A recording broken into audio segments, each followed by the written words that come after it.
That response. Let's try that again. This is what they do in yoga. Everybody's good morning. There it is. I love it. Thank you all for being here. I'm Stacey Thompson, Senior Director of Event Strategy at Business Publications, and I'm so happy to welcome all of you here to our DSM Inclusion event.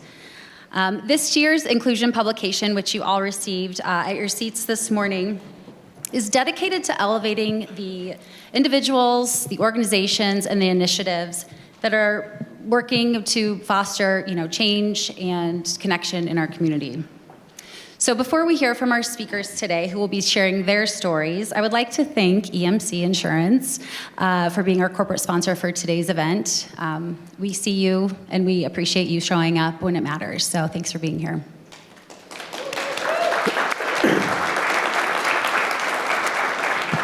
At DSM, we're committed to shining a light on the voices and the stories that make our community a more vibrant place to call home. Today's event is about creating a space to listen and to learn and to honor those stories and the people leading the way in inclusion. So by amplifying these stories, we hope to encourage a broader engagement and recognition of the ongoing work towards more inclusion in our community. So thank you all for being here. I'd like to welcome DSM editor Michael Moraine to share the stories of our incredible speakers that are here today. Thanks, Michael. Thank you, Stacey. Good morning, everybody. Thanks for coming. We have a good program this morning. I'm excited about it. We have been working on this publication for months now. Probably 4 or 5 months ago, Associate Editor Haley Evans, somewhere in the room, there she is. She started leading the planning and lining up the stories for this issue, and she guided it over the last few months, so thank you, Haley. So in that process, we were planning stories, we assigned them out to contributors and in-staff writers for reporting and photography and writing and editing, all of that good stuff, and it was working its way through the timeline. Earlier this month, we released it to the public, tucked inside of our regular May-June issue. But today, we get to take it one step further and bring those stories to life. With some of the people who are in those pages, we will hear their stories in their own voices, and it's a different experience than just reading it on the printed page. So I'm looking forward to talking with some of these folks, and I'm looking forward to sharing their stories with you. We had a virtual run-through last week where we assembled on Zoom and just kind of walked through the program. And we explained the stage, the setup, and I mentioned that it's sort of like the Oprah setup where there are some chairs, so you get it. But I think this morning the closer thematic comparison, TV example, might be Mr. Rogers. This morning, the theme is celebrate diversity and embrace community. And if you ask me, those are just fancy words for being a neighbor. We know what that looks like. And to Mr. Rogers, being a neighbor means being kind, taking a minute to slow down and listen to people with empathy, to pay attention, and to really make people feel seen and heard, especially if they have stories that might go easily overlooked. So, in true Mr. Rogers style, we're gonna do a little costume change. I got my sweater. Yeah. I've always wanted to do this. So it's gonna be. I'll do some snapping, but that's about it. But we're gonna keep it casual and really. We can call this a strategic initiative and a big program, but really it's being neighborly.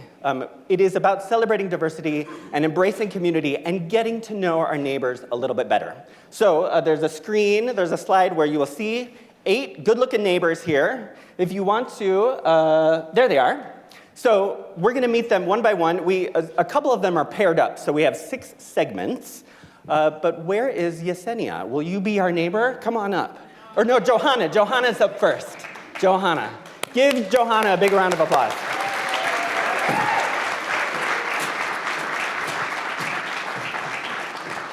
All right, thank you. Thanks for coming. She, in our virtual run-through, she had to pay the most attention because she's first. Everybody else follows her example. So we knew we could count on Johanna. So, these are the Oprah chairs. I don't know if Oprah's chair swiveled. These are good. So, Johanna, part of the reason that we wanted to tell your story is because you have such an interesting background that has zigzagged all around the world. Will you tell us who you are and how you got here? Well, my name is Johanna Cooper, and I work for Des Moines Public Schools. I'm one of the, yes. I am one of their student services directors for the elementary. How do I get here? I have traveled all over the world. I was born in Puerto Rico, and I was raised there, yes. Live in Texas for about 15 years. Worked there as a bilingual teacher, and as a principal, I did different roles in Texas. Then one day I was watching House Hunters. Yeah, true story. And I saw that, oh, you can go teach abroad. Let me try this. Within a month of that, I have secured a job in Abu Dhabi. Within like 2 months, my family was packing our house and we were moving to Abu Dhabi. That's how we started our I started my international career. After that, I served there for 3 years. I worked with principals. I trained principals in what best practices look like on our side of the world. Then after that, we kind of think about, do we want to go back home? And we decided we want to be close to home, but not yet home. So we went to Mexico, and we spent 2 years working in Mexico at an international school, doing their accreditation. And then after that, one of the biggest things that with all the travel that we did when we were abroad was Thailand. I fell in love with Thailand when I visit, and I say, if I ever have the opportunity to live in Thailand, sign me up.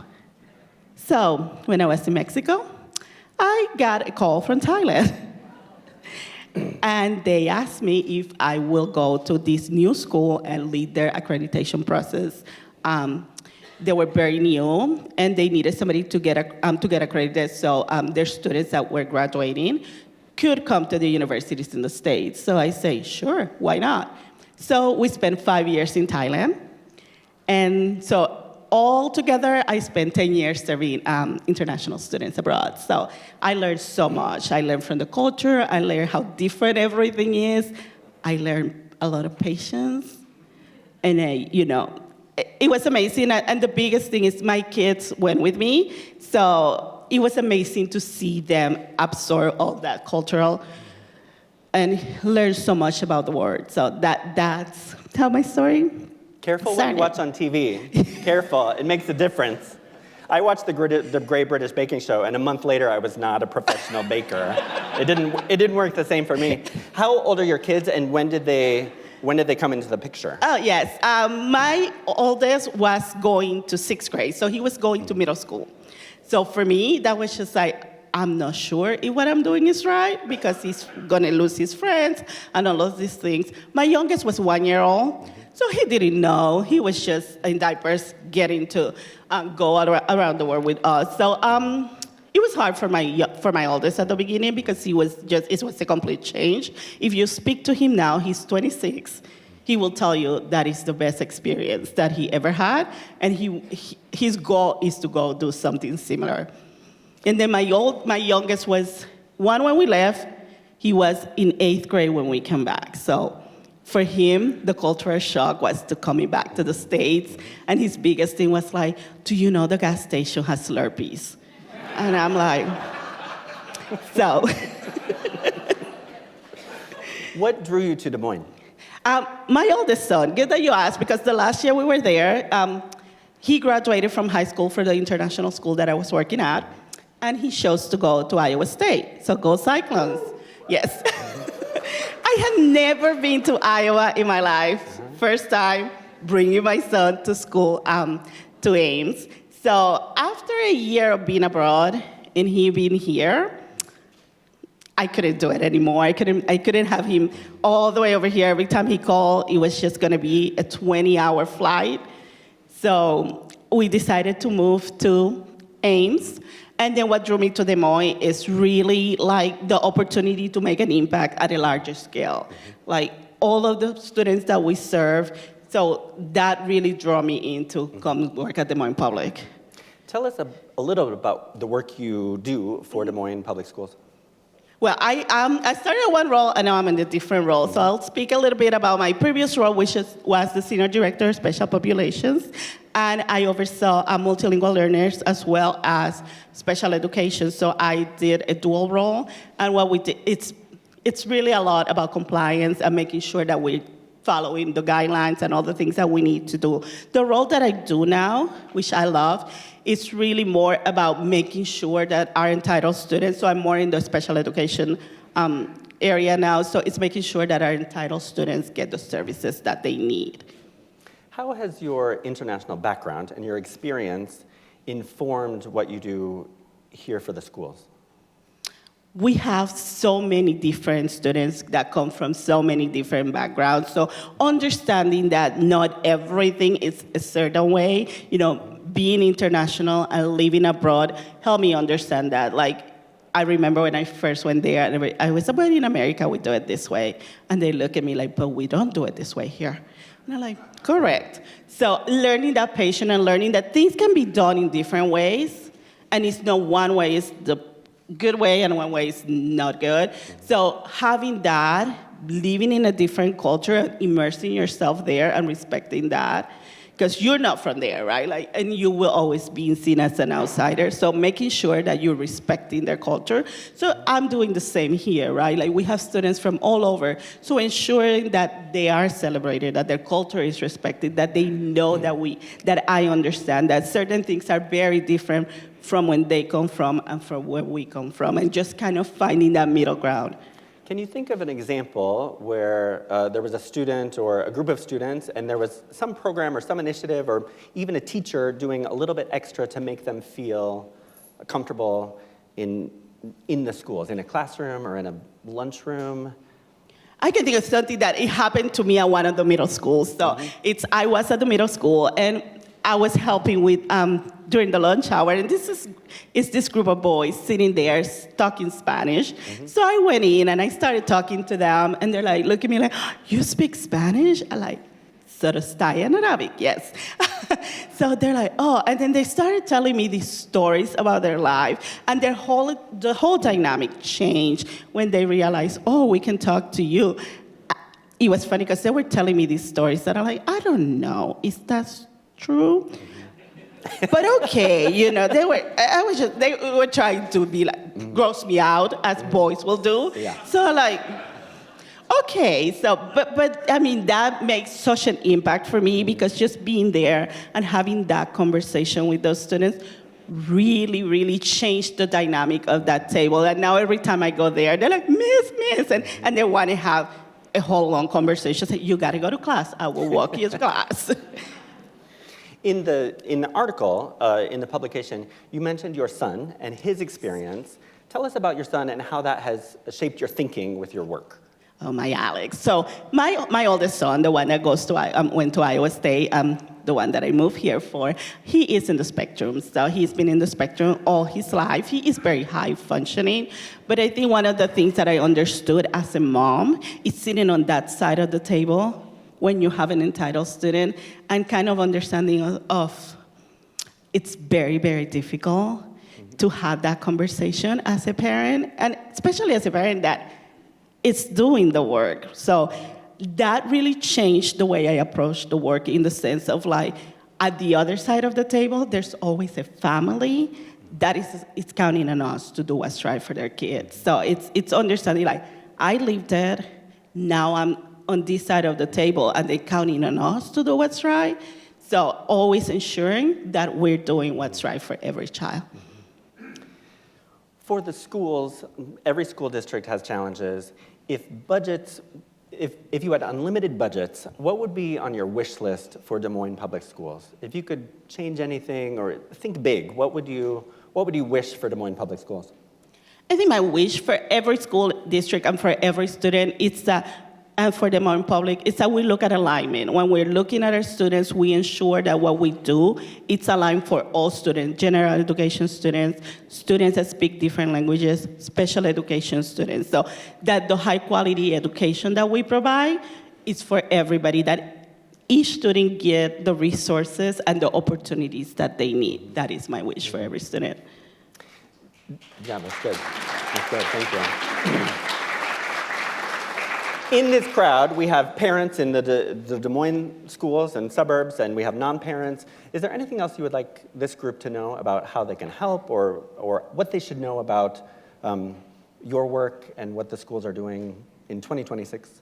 I think one of the things that we do, like especially with my work, it's a lot about compliance, right? But I want to make sure that we pair that compliance with compassion, that we look at the students individually, and that we ensure that, yes, we're going to be compliant and we're going to do what's right, but we're also going to do it with kindness, and we're going to do it with that personal touch. Mm-hmm. All right. Thank you. You're off the hot seat. Thank you. Thank you, Johanna. Thank you so much. All right, Yesenia, come on up. Next up,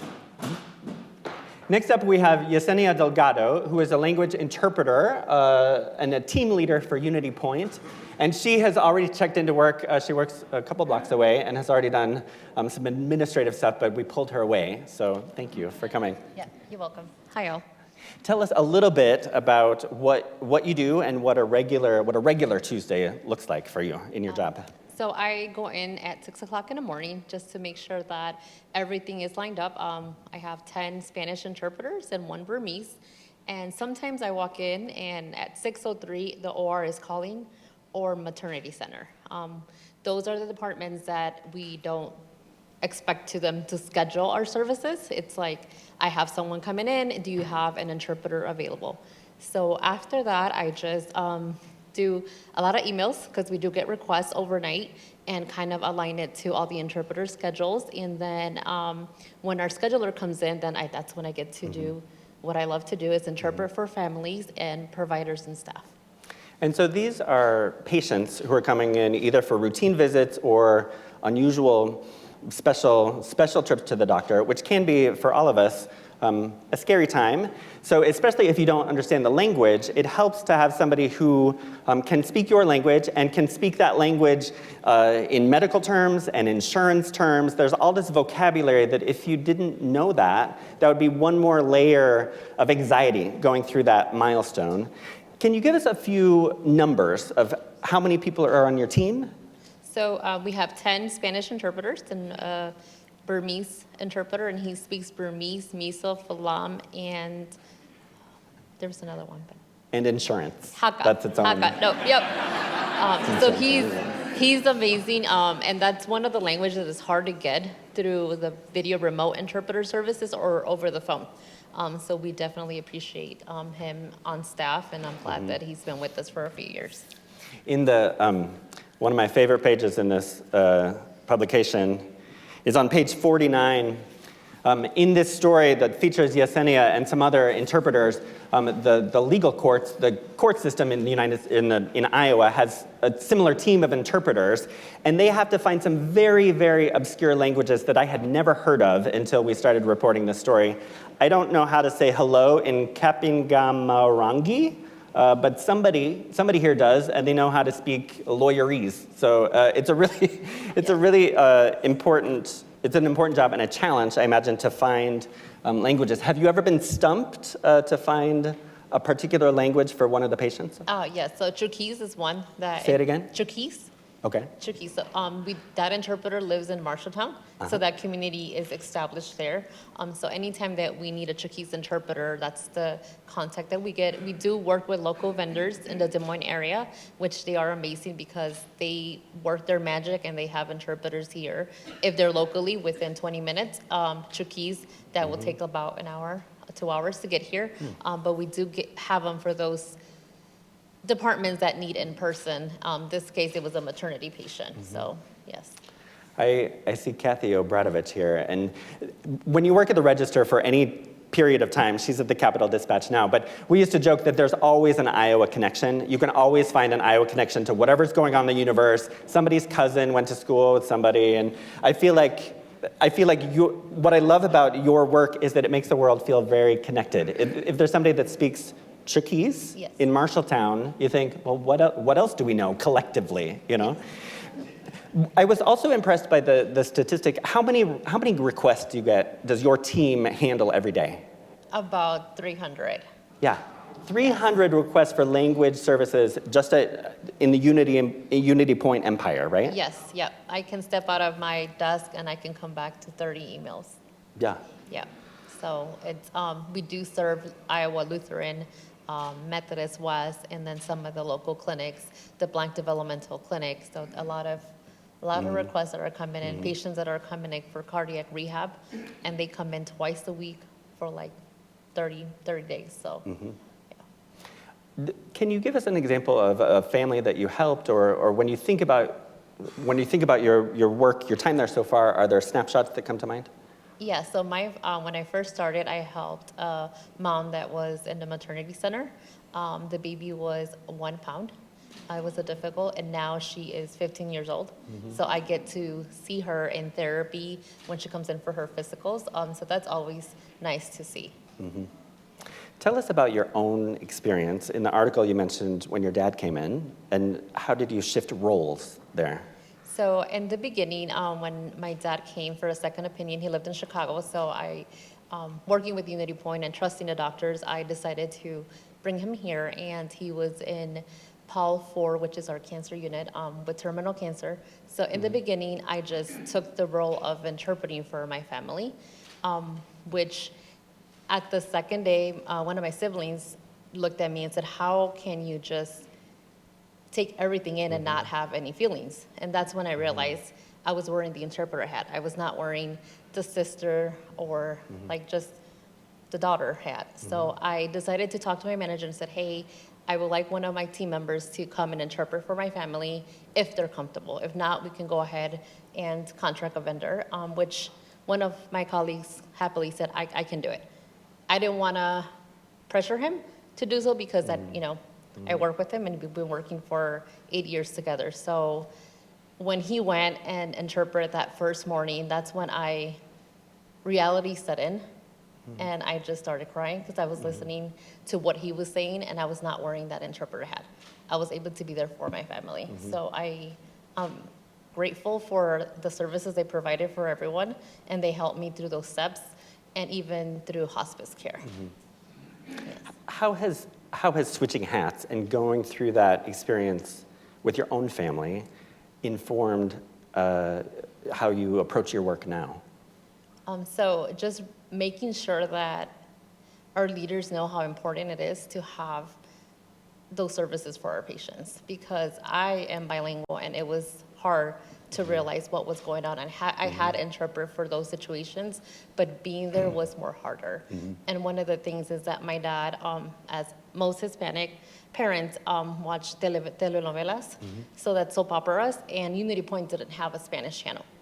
So we had to bring our computers or stream like in a TV or something like that. And I brought it up to leadership, and they heard me, and now we offer Spanish channels in our hospitals. So that's one thing. Are telenovelas playing in the waiting areas? Well, if you select the Spanish channel, you can definitely watch the telenovela. So that's, to me, that was great to see senior team that listened to the situation that happened and made that change, and now our Spanish-speaking patients can watch those channels. Another thing that I appreciated in your interview, you talked about how there's more than just translating words, getting the vocabulary right. There are cultural cues. And I think the example that you mentioned in the article is when people nod, that can mean different things in different cultures. Will you tell us about that? Yeah, so usually nodding is like, I'm hearing you, I'm listening, doesn't mean that they understand what you're saying. It's more like respect. I've gone to the floor. What we do also is, our nurses are busy taking care of patients, so we present ourselves to units, and we just say, "Hey, my name is Yesenia. I will be here in the unit. Do you need help with any of your Spanish-speaking patients?" And we go and we introduce ourselves, and we help them with ordering their breakfast, lunch. And I remember this patient, I went in, and I said, "Everything's going okay?" The nurse said that you understood. She's like, "I don't speak English." So every time the nurse was going in there, she was just nodding her head, saying like, "I'm listening, I'm hearing you," but she wasn't understanding what was being said. Yeah, and that clarified things for me, because I think in the Midwest, we do nod, sometimes just to say we are active listening, but you can imagine in a patient's room or at a doctor's appointment, if there's a yes or no question and someone is nodding, the doctor may interpret that as a yes, when all it really means is, I hear that you are talking, that I am also here in this room. So there are nuances beyond just the language, beyond the challenge of getting the words right. There are also cultural sensitivities that your team is so valuable for, I imagine. Yes. What other things should people know about what you do and just how UnityPoint helps people successfully move through the checkpoints of their medical healthcare? Yeah, so we are there from check-in to the end of their appointment, and one of the things that I like is that we can help through the most vulnerable stages in their life, and just to see the relief in their face when I introduce myself, like, hi, my name is Yesenia, I'm gonna be your interpreter today. They're like, oh, okay, someone's here that's gonna be able to help me and guide me through it all. So I appreciate that, and having us being part of the care team. A lot of times, interpreters were not included in that, but now there's more and more understanding that yes, we are part of the care team. We're not nurses, but we do train a lot with medical, and we keep up with our training. I attend conference as much as I can, so just to kind of keep up with everything that's been changing. All right, you wear lots of hats: interpreter, mother, sister, daughter, and today she's wearing a public speaker hat, so thank you. Thank you very much. Thank you. Thank you.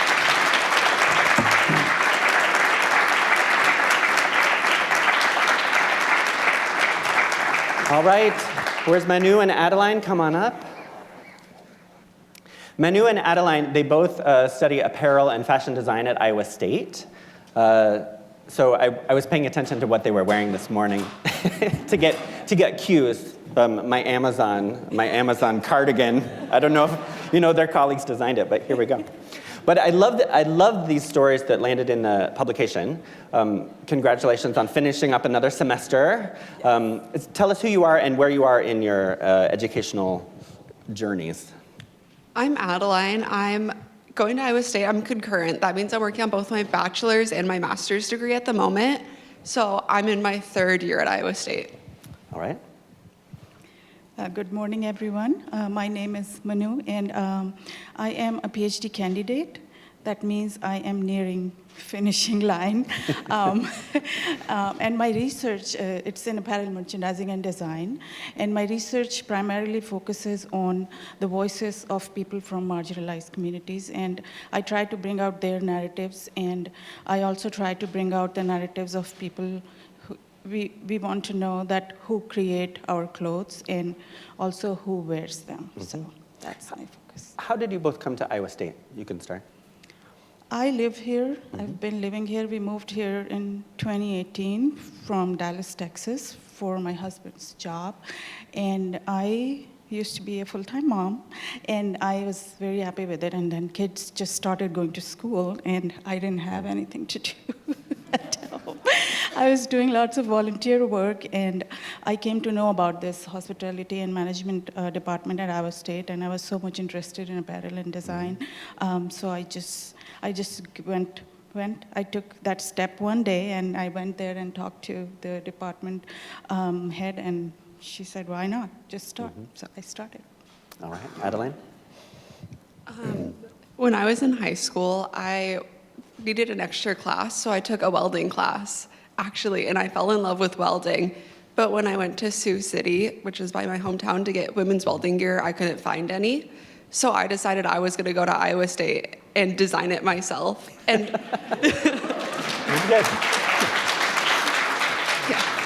my focus has shifted since I've been in school, but that was originally the goal. That's good. If you need welding gear, she's the one to talk to. So I want to focus in on the story in the publication. Tell us about your project for New York Fashion Week. How did that come about? Yeah. Originally, I got an email from my professor, Dr. Ike, who is sitting in the audience.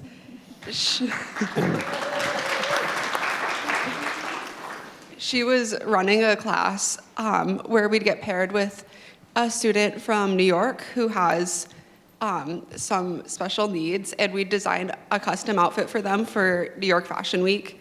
tailored specifically for what they wanted to wear and the physical needs that they needed their clothing to achieve. Yeah, so this was my coursework requirement, and this was the last coursework for my AMD. And again, Dr. Ike, as wonderful as she is, and she just mentioned this course, and she told us that we'll be paired with these individuals who will get to design. And then I was very excited because this was an experiential learning, and in academia, you see the results way later of what you do. And this just was fascinating because I knew that what I designed, I'd be able to see right away. So that was just wonderful to know. Tell us about your client and your specific project. Okay, so my client is a 14-year-old boy with cerebral palsy. So this institute, iBrain, they are doing a phenomenal job, and they cater all these students with brain injuries and their needs. So my student, this client, he is a 14-year-old boy with cerebral palsy. He is wheelchair-bound, nonverbal, and he sometimes can walk, but with the help of machines. And he has a full-time caregiver. That's his mom, of course. Moms would do all that. And he's completely nonverbal. We have had this prior research about them. So I kind of got to know him through the videos and the resources available on iBrain. And then I found out that he is such a happy boy who loves music and who loves gaming. And so this was all provided by iBrain resources. And I was so happy to, and I'm a girl's mom, so I was excited to challenge myself by designing the clothes for a boy, a teenage boy. So it was very exciting. He's on page 29, if you want to see Rafi? his Yeah. runway walk. His name is, pronounce his name for me? Rafi. Okay, and he goes by Rockstar. Yes. Uh-huh. Yes. Yeah, he is a rock star. So you can see in this photo, he's just so happy Yes. to be there and to wear clothes that he helped design, that he feels comfortable in. I think it's such a cool story. Tell us about your client and your project. My client's name was Cielo. For the communication aspect with her, we both just did not speak the same language, so we used the use of an interpreter, which was amazing. She is in a wheelchair full-time, and she has an abdominal feeding tube, so she has to have access to her stomach through her clothing, and she really wanted to wear a princess dress on the runway. So that's what I designed for her. I also made the skirt detachable so she can wear the denim dress just on its own. And I added magnetic closures to the side so she can access her feeding tube. Did either of you go to New York for the event? Or how did you get feedback about how it went? Yeah, neither of us went to New York. We mailed our garments to iBrain for the kids to wear. We got to watch a live stream of the fashion show, which was amazing. And they sent us pictures of our students opening up the outfits and seeing their reactions. It was amazing. Yes, it was, I think, beginning of the semester, so we couldn't go. But yeah, we did watch the live presentation. It was just so fulfilling to watch all these kids actually walking the ramp with so much happiness, and that content that these clothes were designed for them based on their needs, which were not there before. It reminds me of what Johanna was saying, where there are a zillion students in Des Moines Public Schools, but they each have they're each individuals who have different needs, so you address them as individuals. If you got a chance to redesign these, is there anything you would do differently the second time around? Yeah, I can be more inclusive, I think. Maybe I focused it on the caregiver side as well, because the mom needed help with dressing him up. So I think in that, and then I wanted to focus on Rafi because he had these specific needs. So during my interview, I did ask the mom, and she said, in the end, I mean, we were talking about the dimensions, the clothing sizing, and all that. And then in the end, I just asked her, I said, what is your priority as a mom? What do you want to see as a mom and a caregiver? And she was like, I just want to see my boy happy in those clothes. So I wish I could do more. I did try to do something for the mom as well as a caregiver. I had the side panels to pull up the jeans and then magnetic closures, but I wish, I mean, I could have done more for the mom as a caregiver. Adeline, what about you? Honestly, if I could go back and change anything, I think I would have spent more time focusing on communication with the care team as a whole. I used to work as a CNA in a nursing home, so I have that experience being the caregiver and helping somebody get dressed and eat and just like go through their daily activities.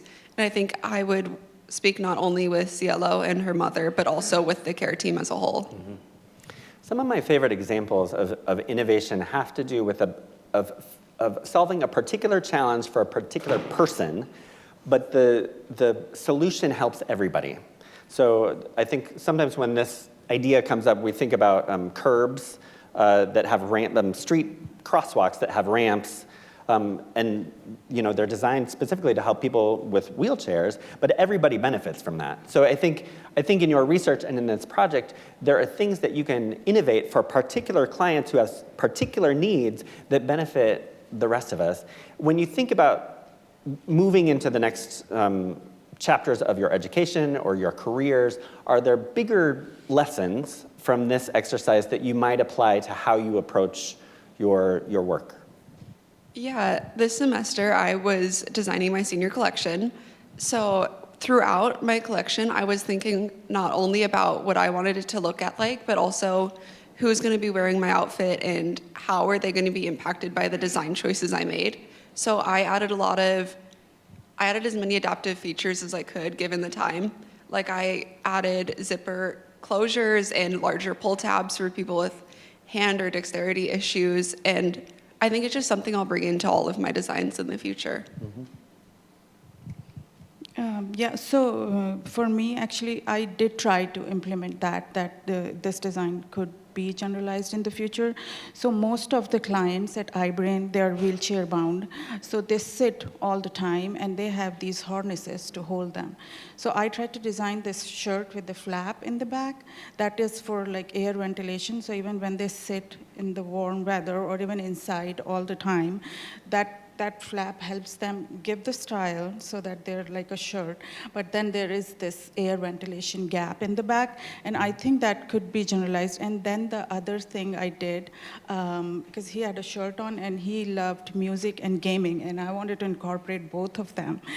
So I know, like for sensory needs too, sometimes when you embroider things on the fabric itself, it's just very itchy in the inside. So I did a patchwork. Like it's a Velcro patches. So I made 2 patches for him. One was like game mode on, and the other one is music mode on. So that could be generalized as well. Like whatever your need is, and you just take this patch off and put the other one on. And it could be like very personal and expressive. So I think these could be very generalizable ideas, and in the future I would definitely like to work on that. Patent it quick. They're people, Yes. Is there anything else you would like people to know about what you're learning or the program at Iowa State? I can go? Okay. So what I learned, and we are talking about it, right? Inclusion is all about empathy. And as a researcher, I can tell you there is research on that too. So there is a literature backing it up. And I was following, there's a researcher, Dr. McBee Black, and she wrote many articles, and she was my inspiration for this article. And she talks about it, that this is a moral duty to all. So we all could ask questions, and we all could think empathetically, and putting ourselves in others' shoes, and having a listening ear. I think that's a great beginning. And one more thing I would just want to say, if we learned so much through this experiential learning as a student. And I really am thankful to my advisor, Dr. Ike, to bringing that in the classroom. So if you are an industry professional and you have a project on mind, please know that if you bring it to us at Iowa State, this will be a win-win for all of us, like students and your consumers. And we can do great things together by merging the power of education and industry together. So. Thank you. One thing I wanted to share, which is what drives me a lot while I focus my studies on adaptive fashion, is adaptive fashion isn't something where you're like, oh, we should help these people. Like, we should help them, but it's also, any of us can be disabled at any point. We should all care because it impacts all of us. I love that. It's so appropriate you mentioned the phrase, putting yourself in other people's shoes. It doesn't surprise me coming from, apparel design people. But it's that's a useful lesson. Anytime we can put ourselves in other people's shoes, we learn things, and it's a win-win, as you said. Thank you both very much for sharing, and keep up the good work.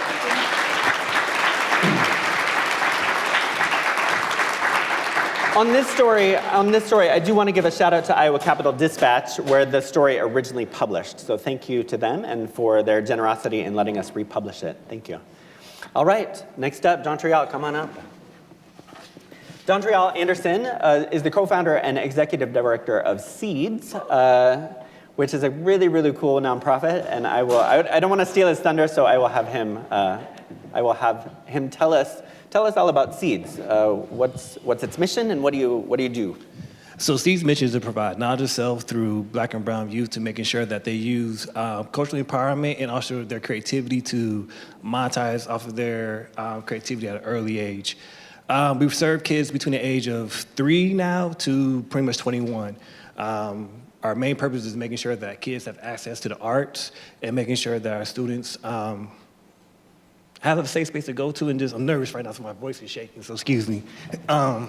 Just making sure that kids just have a space just to learn how to monetize their creativity at an early age, and just a safe space. This is not my strength to talk in front of people. I'm used to doing the work, and so this is not my comfort zone at all. It's not. We gotcha. It's good. It's not.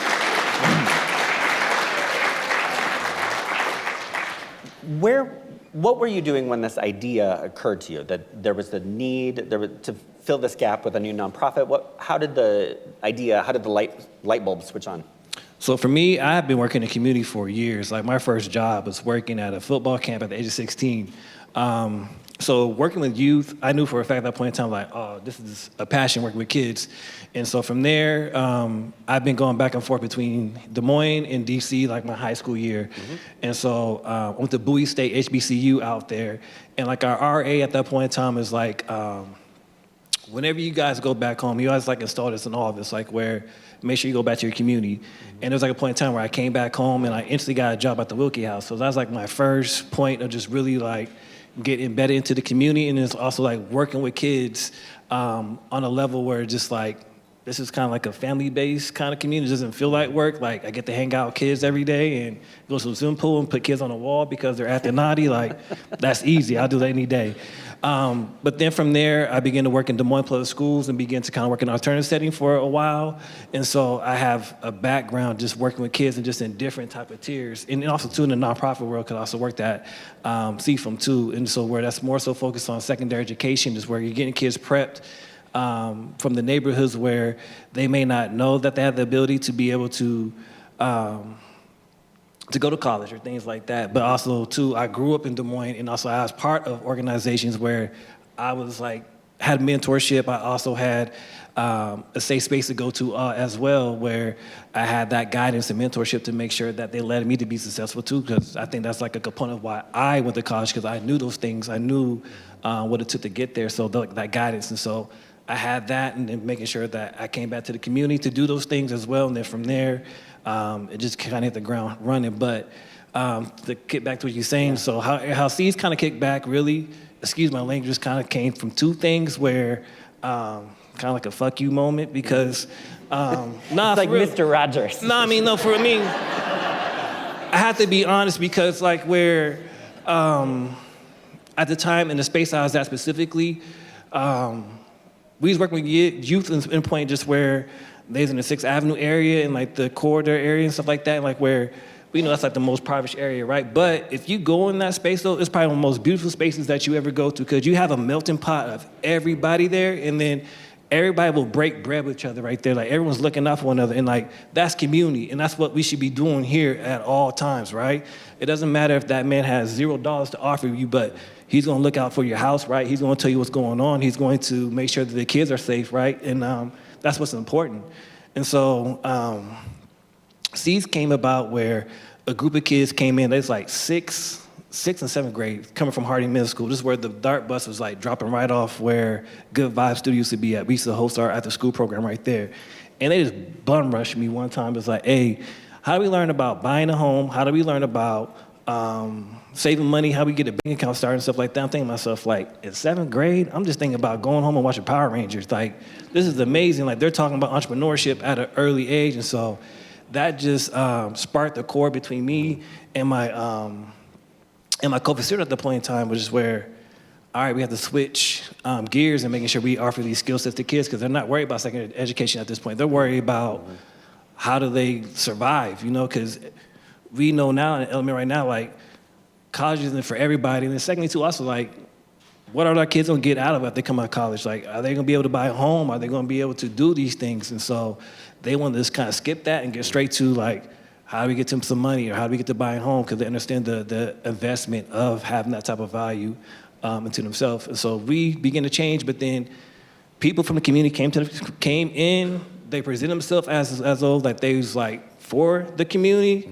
and they got rid of the program immediately. And so for me, my fuck you moment was like, all right, bet, I'm gonna have a chip on my shoulder and I'm going to make sure that this happens for our kids here in this space. And so that's how Seeds came about. And so we just use the arts as a tool. What I appreciate about this memory and this anecdote, about that moment, is that you recognize that this community has all kinds of resources. Yeah. But you also recognize that there are some kids who are not connected to those resources, that there might be some great things out through the schools and through other after-school programs, but these kids weren't making those connections. So how did you build a program to kind of stitch together these resources so that they could access it, so they could find some questions to their real world, they could find some answers to their real world questions about how do you save money, or how does a business get started, how does someone run a nonprofit? You recognize that they had real questions, and there were people in the community that had real answers. How did you build a program to bring those together?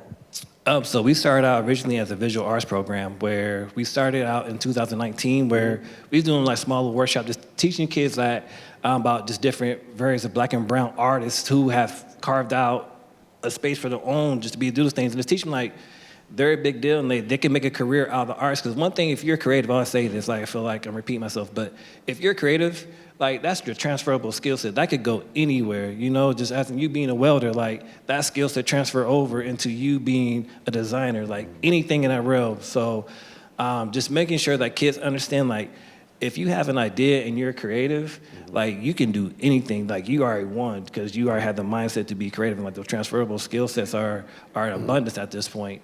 And so we did visual arts for component, and we had to put a pause because COVID hit. And so once COVID kind of hit, we be kind of getting to the point where kids were showing up on a regular basis. We kind of began to kind of like teach them like skill sets. Okay, if we do like a showcase or we do like an art gallery thing like that, like, all right, you know how to talk to people. And so let's put you on the forefront where you can know how to curate a show, and then the people who know how to do the art piece, like, all right, you guys know how to tailor your prices, and also too know like you have to pay for supplies too, correct? And so just making sure you teach those kids those things so they get financial literacy in this component as well, but it's teenagers, it's kids, so you gotta food speed them these type of information. And so once COVID hit, we kind of paused a little bit on the visual arts, but we're still doing online things, but it just didn't feel it just felt different as if just having the kids there. And so at the point in time, my other co-founder, my former partner at that time, had a ballet background. And so we had a really good conversation. We was gonna roll that program out like 2 years down the line. And so we did that. And so we kind of talked about it, and then It's like, all right, let's do ballet, because we saw that our kids needed that as well, because if they're coming out of COVID, they need to move their bodies at this point in time. Like, they was congested, they was just being in the house, and so we did that, and then for that point, that has been our forefront program at this time. And so it's just been a blessing just to see our numbers when we first started in 2020-ish, to be like maybe like the 15 to maybe like 25 students sign up. And now at this point, our registration, we had a total of 78 plus kids register. And I think now we have on a regular basis kids show up between like 50 plus kids show up to class on a regular basis. Will you, that's really good. Will you tell us about the zero in on the Nutcracker partnership with Oak Ridge and Ballet Des Moines? Yeah, so I gotta be honest. I'm someone who's very protective of my kids. I am just black and brown bodies. I'm just protective because, once again, my past experience is where people who was not from the community came in and got rid of a program that served black and brown kids specifically, because there's just that point that you just need that extra pouring into certain spaces, and it's home. So I was very guarded of where I don't want no photo op things and nothing like that. I don't want you to take a photo of our black kids and saying that you're pouring to these kids and you're not doing those things, because that's not doing right. That's not community. And so I know Ballet Des Moines was knocking on our door for maybe about a year before I actually kind of took like the meeting and so like that. And when I met the people like Miss Erin and Michael and stuff like that, I was like, oh, okay, like this feels good. This is very aligned with the purpose. Like they show that they was genuinely ready to pour into our kids. And then now that we have the relationship, like I have no questions. Like Ballet Des Moines is like my secondary family at this point, just because the attentions are very genuine and like they're invested in our kids in all ways. And also too, like our kids have relationships with their teachers too also as well, where it's genuine. And for me, if it's not genuine and it's not like a photo op type thing like that, I'm not going to do it. But if it's like someone's like really, truly, truly invested in our kids and like they want to make sure that our kids are growing and have the opportunities that helps them assort in their craft, I'm always going to be for that, always. And so our partnership with Ballet Des Moines at this time has been wonderful. They actually had the opportunity to be able to cast their very first Black Claire. And the thing with that too also is where it wasn't like a token given thing. It was like she earned it. You know, like they make sure that our kids are developed and have the skill set to be able to be in these spaces to make sure that they could take up space. And like one thing about if you talk to any kids from C's, what is Mr. D gonna say? Take up space. Mm-hmm. And so I always want our kids to take up space proudly, to be who they are, and making sure that they are strongly confident in their skill sets when they are out there in the community always. I think that's such a cool, I mean, you think about the impact for Clara, the little girl who played Clara, but all of Clara's friends and neighbors who see her up on the big stage. I mean, that's just such an eye-opener for everybody whose lives she touches. It's just a cool thing that has ripple effects that we don't know how those ripple effects are gonna spread out, but I think it's great. Tell us, I also wanna zip over to the bike program and the BMX thing you're working on.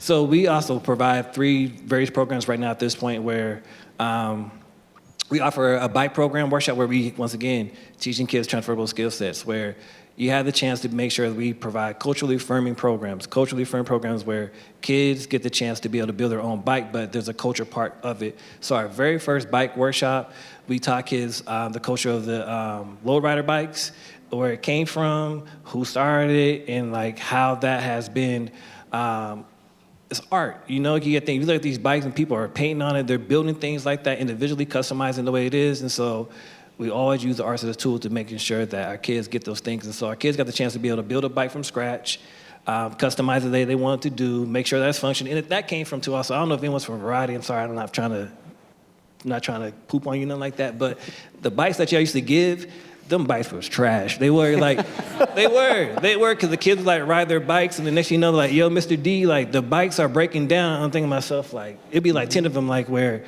I gotta fix this chain, I gotta put this tire on, or like the pedal came off. You guys just got this bike, and so it's like, let's teach y'all how to build these bikes from scratch and do it in a way where it's going to be sustainable for you and making sure that it's not going to break down. And if it does break down, you know how to fix it. And so we did that part for sure. And so that was like a huge success where our kids built their bike, and within our bike part to also like we teach them financial literacy because you have to price out your pieces and you have to make sacrifice. Like, all right, I might have to hold off on them pegs and might have to buy like a nice. You gotta choose what you want, you know. So our kids had the opportunity to be able to do that, and so this up and coming year with Miss Kitty Nauer, who's an amazing human being, who's just a pillar in Des Moines. She's like the first. She's like killed three birds with one stone. Where she's like the very first Black BMX bike rider, and the oldest BMX bike rider. She's still actively racing right now as we speak. And so this upcoming year, our kids get the chance to be able to have that legacy, to learn from her, but also once again build their bikes from scratch, and also get the chance to learn how to actually race on a BMX racetrack, as well as being able to learn freestyle too, because that space is not always occupied by Black bodies, Black and brown bodies. And so once again, take up space, know that you have opportunity to do what you want to do in there. I feel like your kids are they give you such useful, honest feedback, which I feel like you could hire them out to various businesses and nonprofits to just be honest and say, this isn't working. You should try something else. I want to give you a chance. There are lots of people with lots of connections in the community in this room. Yeah. If people want to pitch in or help, what's the best way to do that? I mean, obviously, I was almost say like monetary things, because, you know, that's like secondary to a certain point, but just like your time and also just mentorship, just in the point, just like have a communication with someone, just like how did you get to that point? What are those steps that propel you to be in the position that you're in? If you're someone who's a CEO, something like that, and you see that a student or a kid has that potential of leadership and stuff like that, invest in that kid and making sure that you guide them in the way of making sure that they are prepared to take on responsibilities. Because also too, like, kids don't understand like what it takes to the discipline, and then what it takes to making sure that you are running a healthy business, or making sure that you're doing things correctly, and making sure that you are also uplifting your employees as well, to making sure that you're putting them in a position of leadership too as well. Like, all that stuff is super important, more so important of where, as it's doing the glitz and glamour parts where you're out and about, where you get to shine, but like behind the scenes where you have to wake up early, or you have to reply to an email to do something like immediately, like it's about those things that are really, really important. But as a Black-led organization too, also, like, we face a lot of disparities in the space of where we don't necessarily get the aquatic funding sources either too. So that's also another battle that I speak for myself that I have too right now at this moment, just where I've gone into different funding spaces and stuff like that, where, for one, I'm talking to someone who doesn't necessarily look like me, and then secondly to also like where their intentions are well, but they also move the goalposts on me too. Also, I've seen that several times where that has happened. And so it's like, for me, it's always like going back to the table and just like figuring out, okay, how can I make sure that our kids have the resources to maintain a healthy programming? And also too, like, this is a very expensive program, because we're buying things, for one, we're a dance program where I just learned this over the past 2 years. Like, my heart drops every time where I have to spend money like on some leotards or some dance shoes. Like, the amount of money that goes out on that point, it's just like, but it's rewarding, because once you see the kids spark up and see their things and stuff like that, where you see a kid like finally like build their bike and like that, like, that's the reward. But it's a very expensive programming, and so we don't have an operational cost. Like, all the funding predominantly goes towards programming, like supplies and stuff like that. But also too, to run a successful organization, like, you know that you have to invest in operational costs as well, and not treat these Black and brown bodies as a trend. Because, I mean, at this point in time, there was like a huge flight of where, okay, we support Blackness, but right now, if you look at it, it's quiet. It's quiet. And so there's a lot of like, there's like a lot of great, dope organizations here in Des Moines who are doing great things. Like, think about the Wilkie House. I think about the Be Well Foundation. I think about a lot of organizations who are doing great things, who are led by Black and brown individuals. I think Alicito and stuff like that, like, amazing work, and making impact with kids who are doing great things, who are making sure that they have a high secondary education, or they are exploring entrepreneurship, things like that. And right now, I think entrepreneurship is super important for our community because they're able to employ their own people. You know, there's a job, there's an outlet that people can go to. And so it's just about those type of things to invest in organization. And so, yeah, I don't necessarily try to ask for money because I don't know how to do that, but just like, it just support the way that you feel comfortable doing, you know. Thank you for doing what you do. Yeah. Keep up the good work. Thank you. Yeah, thank you very much. Yeah, thank you. Yeah.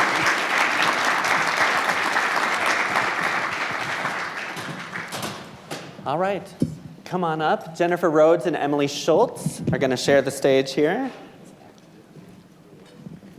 Jennifer works at EMC Insurance, and Emily Schultz used to work for the Business Record and DSM Magazine, and I didn't know till recently that they crossed paths. I'll just get over here. You can sit right here. I didn't know till recently that they have crossed paths in the past. So tell us who you are and what you do. Hi, I'm Emily Schultz. I'm the managing director for Broker Tech Ventures, and I bring together brokers, carriers, wholesalers, founders, and investors to help try to solve friction areas in the insurance industry. And I'm Jennifer Rhodes, so I am Vice President of our Talent and Growth area. Yes, we have cross paths, more in a collaboratory type of space. We do a lot of innovation, some collab labs, and so we've crossed paths through that direction. All right. EMC is a very good partner to Broker Tech Ventures. Tell me a little bit about, I'm glad you're both here together because I want to frame an issue a little bit. In an event like this, we can talk around it, but we are talking about DEI, diversity, equity, inclusion, and I know that term has been tossed around in lots of different ways over the last couple of years, but I want to frame the issue a little bit. The Business Record did a recent survey, and of all the respondents that took this survey, 66% of those respondents thought that the recent DEI rollbacks in the workplace were bad. 66% said they were bad. But there was a big split among genders, and I think I have this right. 78% of the male respondents said it was a good thing, that those rollbacks were a good thing, and 71% of the women said, it's not a good thing. So there's a sticking point, and I don't know what the raw numbers are and how many people took the survey and all of that, but I want to drill down a little bit. Both of you, what does DEI in the workplace mean to you? How do you understand that term that has been twisted and pulled in lots of different directions? Perfect. Michael, I was really surprised when you shared that statistic. I thought I read it wrong. I think that maybe it's just a reaction to a word, because I guess looking at it from an insurance industry point of view, there's a couple things going on in our industry specifically, which is the statistics I'm probably not going to get right, but in the next 10 years we're projected to lose 50% of our workforce. So literally we don't have enough bodies to do the work, and that's just like keeping the doors open and the lights on. That's not thriving. So when you think about innovation, which is the space that I work in,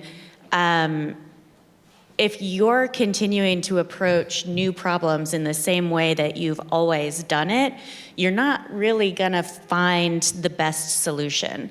But when you open the doors for people who are maybe not the stereotypical person in insurance to have a seat at the table, to share their thoughts, to be fully involved and included in the conversations and the problems and the problem solvings, then you're gonna get really interesting results, I think, and maybe better results, likely better results than you would just trying to hit the same square peg into the round hole.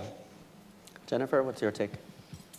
Didn't surprise me, not because it's right, but absolutely because of current environment, and it's a tough time right now.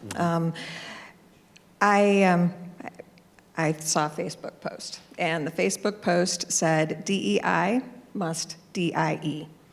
And that had a reaction, a deep-rooted reaction in me. And I thought, okay, can't stay silent, because that's the same as showing support. And so I spoke up, and I don't usually do that, especially on Facebook, but I spoke up. And what I shared was a little bit of history. I decided to use it as a educational opportunity, and I shared my own personal background. I had an accident my freshman year in college, wrong place, wrong time. When it was time to look for employment, I faced some of those situations where when it came to a second interview, people said, ooh, sorry, this job entails travel. I've since traveled the world, but okay. Or we don't have wheelchair type of accommodations. And so I tried to provide that type of education around Civil Rights Act, Title VII. That's what DEI is. And it's also the how people relate. It's the trust that you build. It's the value. It's the neighborhood and the community that you're really establishing. And without DEI, I wouldn't be where I am today. But it's also the conditions that you establish within and around that environment. It takes both of that. Can you think of a time when you, in a workplace environment, when you have felt included or excluded for whatever reason? Yes, there are many of both. I will say I work very closely with the C-suite folks from our organization. So there have been times where I've been one of the only women in the room, and I'm really pretty comfortable with our CEOs and our C-suite folks. Where I get intimidated actually is I'm seeing a lot more women infiltrate the C-suite in a way. I'm seeing a lot of chief information officers, chief technology officers, like leading out the technology initiatives of global corporations, and that's intimidating to me, not because they're not excluding me at all, but it's seeing that representation that I haven't necessarily always seen in the past, and it's really amazing. I guess, addressing my own biases and who I expect to see in the room, and then seeing these women just absolutely killing it is really amazing to me.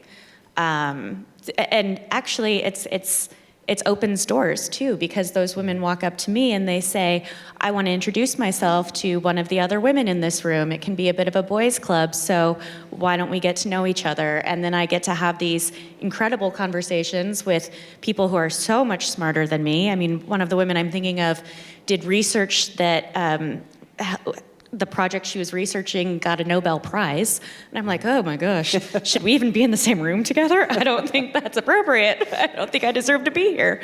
But it kind of does open these doors where I get to learn from people who are just so smart, and that's really cool for me.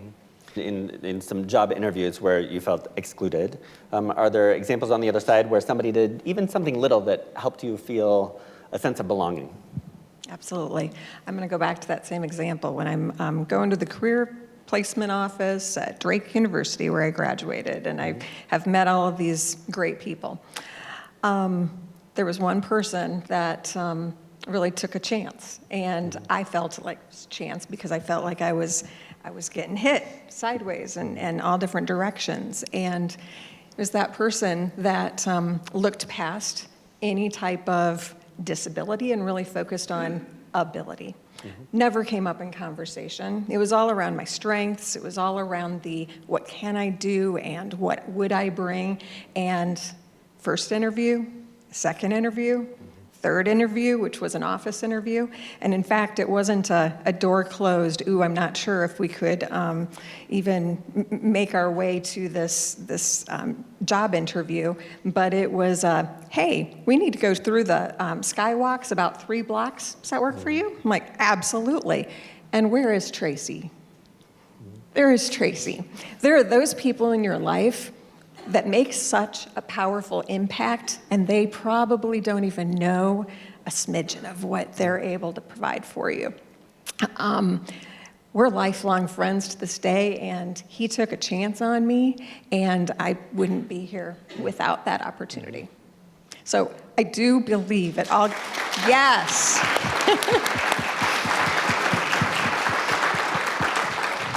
I do believe it. It all goes back to that personal connection and looking at the individual for what they bring and who they are.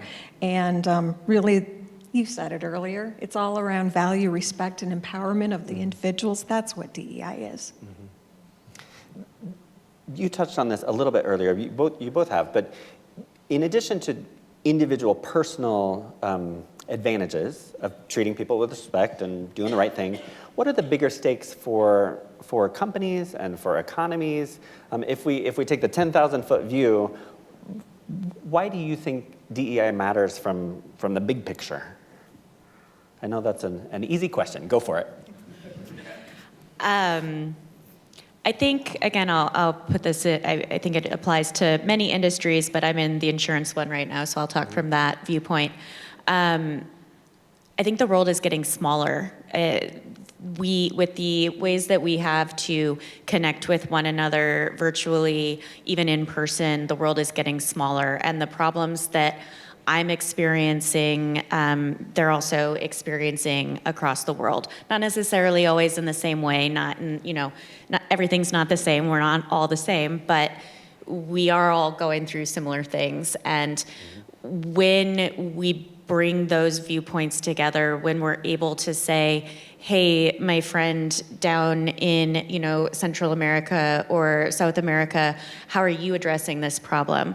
Or my friend over in Ireland, how are you addressing this problem? We have a lot of global relationships within the industry. And I think it's really important to keep those doors open, those methods of communication and sharing and cooperating open, because it just makes us all better. It makes us do our work better, solve problems better, help people more efficiently. Jennifer? I'll piggyback on that. Right on. And it kind of goes back to putting yourself in somebody else's shoes. There are things that we're all going through in life. And if you magnify that, that's a distraction for the individual and what they're going through. And so that can be a drain suck. It can really consume you, and it distracts you. And we know we don't want to do that for people at work. And so what's the opposite side of that? That is really showing that appreciation, that connection, the getting to know the individual for who they are and what they bring. And then all of a sudden, it magnifies all of the good things that can happen. And it doesn't cause that distraction and that worry or that threat or that lack of safety that somebody may be showing up just on a day-to-day basis. So then yes, absolutely, that can bring out the best in people.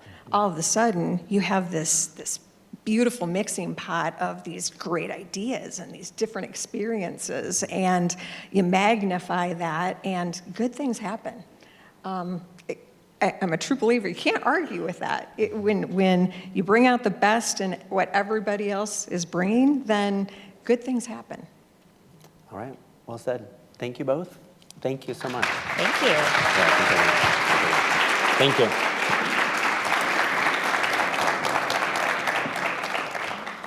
All right, we have one more chapter.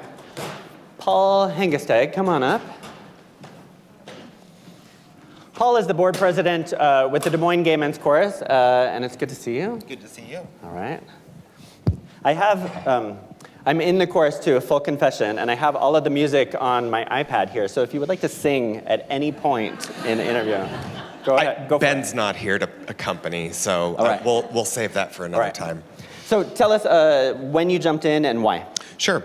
I joined DMGMC in the fall of 2014. I moved back to my home state of Iowa for graduate school, and I had been singing with another chorus in Delaware, where I was living at the time. And so I knew I wanted a distraction from grad school. So I was familiar with the chorus because I saw, I think, a YouTube video or something online, and our artistic director at the time, Dr. Rebecca Gruber, was my college choir professor. So I said, "Hey, Rebecca, I'm moving back to Iowa. Do you need a baritone?" And she said, "Well, of course I do. Sing. See you on Monday." And so there we are. How has the course changed since you jumped in? Oh, there are several ways that it's changed. Of course, like any nonprofit, right? Like evolution happens. We are a younger choir than we were when I started. We are a much larger choir. And one of the things that I think we are tremendously proud of, and it's one of those stories where like you don't think you were necessarily being exclusive, but you weren't being explicitly inclusive. So we would have taken, any human who wanted to sing with us in that range, but we never actually said the words. You don't have to be gay or a man to sing with the Des Moines Gay Men's Chorus. So we have really increased our trans and our non-binary population in the chorus. We have straight allies who sing with us. And while it presents some challenges for us artistically in the music, because music is actually very gendered, we work through that, and it's a way for us to take that piece of artistry and put our own flavor on it. Mm-hmm. What role do you think the chorus plays in the broader community? Well, I certainly hope that we are a point of visibility for the queer community in Des Moines, and I get the sense that we very much are. We also want to make sure that we are around to collaborate with anyone who's interested and willing. We have a very specific, unique skill set. In that we are a queer choir. We also sing music that is in the tenor and bass range, so the lower ranges, which has a very specific place in our community. There are several choral ensembles in Des Moines, but we differentiate ourselves in those ways. Mm-hmm. I want to recognize John Schmecker. He's in the room right there. And he really graciously offered to write an account that showed up in this publication. And he was there from the beginning. He was in the room where it happened, where the chorus started 25 years ago. And that kind of gave us a time peg to share this story now. So I really thank John for sharing your story. Thank you. And I'll leave the last question to you. That was 25 some years ago. Where would you like to see the chorus in 25 years? Visions of gold. We are at a really fascinating place in our history. We are looking to extend our staff. We are looking to extend our reach. We have about 80 singers who sing with us currently. When I joined, it was pretty amazing if we had 40 in the room. We would like to commission a masterwork. We would like to tour the state. We would like to create a consortium of fellow choruses, in the region: Kansas City, St. Louis, Minneapolis, Omaha, Eastern Iowa. We have a great centrality being in Des Moines. The bummer is that those things all require money and effort that are challenging to come by. All right. Yeah. Anything else we should know? Well, I expect every single person in the room to buy a ticket for our June concert, the 26th and 27th. We'll be at Cheslow Auditorium. We will be celebrating our 25th anniversary to the weekend of when it all started. We will be singing music from across our 25 years, pieces that we have had commissioned, pieces that have really deep, meaningful impact for us. And also, if you visit dmgmc.org, it's super easy to donate. There you go, spoken like a true board president. Thank you so much. Thanks, Paul.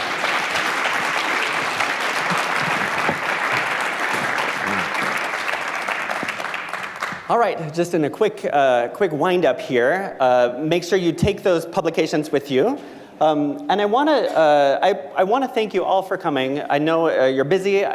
We really, our team appreciates you showing up, just listening to some stories. I'd like to give one more shout out to EMC. Thank you for your support. We could not do this without you. Thank you very much.